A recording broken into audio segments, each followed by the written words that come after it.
This is the Himiway A7 e-bike. It's a commuter style e-bike that comes with a lot of great features. This is my first time actually riding a Himiway e-bike, and I've been actually thoroughly impressed with it so far. I feel like the build quality is great, the product is awesome. So in this video, I just wanted to share with you all the features that it comes with and my experience with it so far. So let's do it. Starting off, it has normal sized tires, and I say normal because they're not fat tires, they're not road tires that are super slender. These are just like normal bike tires, and I feel like they do a great job. I feel like you can be a little bit more nimble on this bike because they have just normal tires on them instead of like fat tire e-bikes, so it feels very easy to handle and manage when you're riding this thing, especially for an e-bike, because they are a little bit heavier than a normal sized bike, but this thing still handles fine. And then the added benefit of having power from the motor is just awesome. So riding this has been an absolute joy. One of my favorite things about this e-bike actually is the comfort of it. This thing comes with front suspension, and the suspension on this is super smooth. I've tested out some other e-bikes that have had like clunky suspension where it's kind of like springy and bouncy, but this has a nice, calm, casual compression to it, which makes it feel great for going over top of bumps and rough terrain. But also paired with front suspension, it also has rear suspension with it as well, and this works great as well. Again, it's that same smooth, buttery compression, and I feel like that's great, especially on an e-bike like this. I feel like the ride quality is super comfortable. And then paired with that, the seat is also super squishy, super soft. It's a nice foam material, and I just love riding on it. Typically 9 times out of 10, I always want to swap out my seat on a bike because I usually don't like the stock seats that they come with. However, with this Himiway e-bike, I'm going to keep this seat. I love it. It fits comfortable, and the whole riding experience is comfortable. Also, what helps with the comfort is the ergonomics of this bike. This is something that you can ride in a nice upright posture, which feels great for someone like me. I don't personally like to be slumped forward on my handlebars.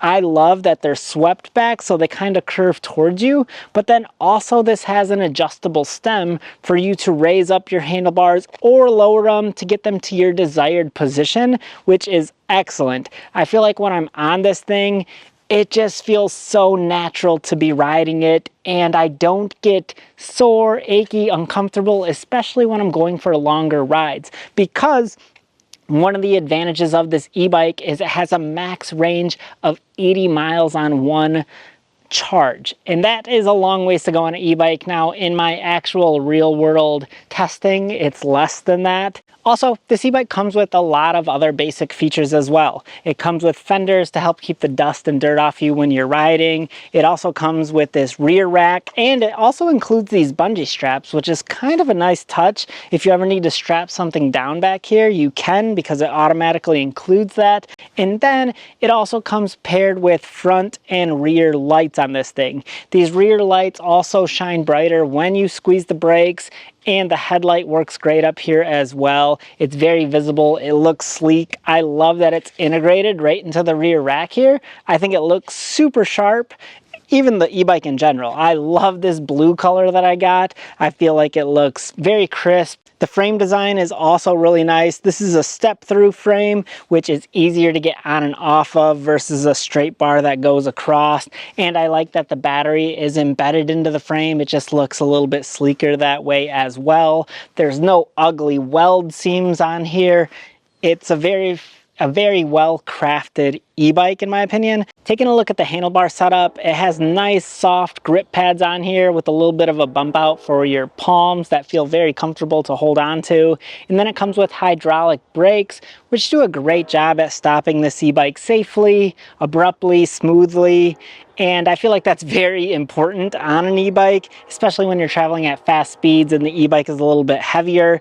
You want to have peace of mind that it's going to stop safely for you. So I like the brakes that they have on this thing. And then it comes with the 8-speed trigger shift adapter on your right hand side, and that actually leads me into the riding performance of this e-bike, which I feel like is great. It has a torque sensor, so as you pedal harder, the e-bike goes faster. As you pedal softer, it goes slower. So it's very adaptive. It's very natural feeling when you ride this thing.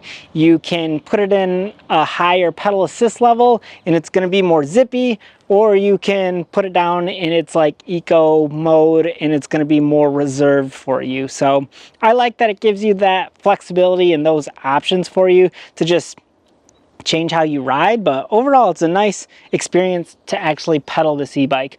Also, some cheaper e-bikes, when you get up to fast speeds, they lose a lot of resistance in the pedals, but with this you still have great resistance at fast speeds. So all of that is excellent, especially when you're going to be commuting or riding this bike. One thing I forgot to mention actually is that not only does it have a torque sensor when you're pedaling, but you can swap between a torque sensor or a cadence sensor if you prefer. So a cadence sensor is going to bring you up to a set speed no matter how hard or how softly you're pedaling, which can be nice for longer distances when you don't want to exert a lot of energy. I notice when I have to travel far away and I just want to get there, I don't really want to be sweaty and put in a ton of effort, then what I'll typically do is put it into a cadence setting. That way I can just easily rotate the pedals and the e-bike is going to do all the work for me. So it's really nice that it gives you the flexibility to choose whether you want it to be a cadence sensor today and then a torque sensor tomorrow. This also has a throttle on the left-hand side here, and personally when I was using it, I felt like there was a slight delay to it when I pressed it and then when the motor actually engaged. And I'm talking about like seconds. It's not like a prolonged period. You just notice it a little bit when you're riding this thing. So that is one thing I do want to point out. Also, right above the throttle is your control panel to control your screen. And on your screen, it looks very crisp. It's very easy to see, and it shows you all your normal metrics that you're going to want to see when you're riding. One thing that can make the screen layout just slightly better is on your battery life, it just shows a bar indicator of like 5 bars. I wish instead of having 5 bars, it showed you an actual number, let's say 13% left of your battery, and then if it showed you how much range you have left, so if it said you have 15 miles left before your battery dies, I feel like that would be a nice little improvement to have on your display screen. Something I seen that was a little bit peculiar on their website is it said that this screen display is rated IPX6, which means it's water resistant. You can spray it with a hose, all that stuff, and it's going to be fine. But the weird thing is it said that just about this display screen. So I don't know the IPX rating for the rest of the e-bike, how it will handle in the rain. I might need to follow up with the company to just see what they say their IPX rating is for the rest of the e-bike, the motor, all the other components.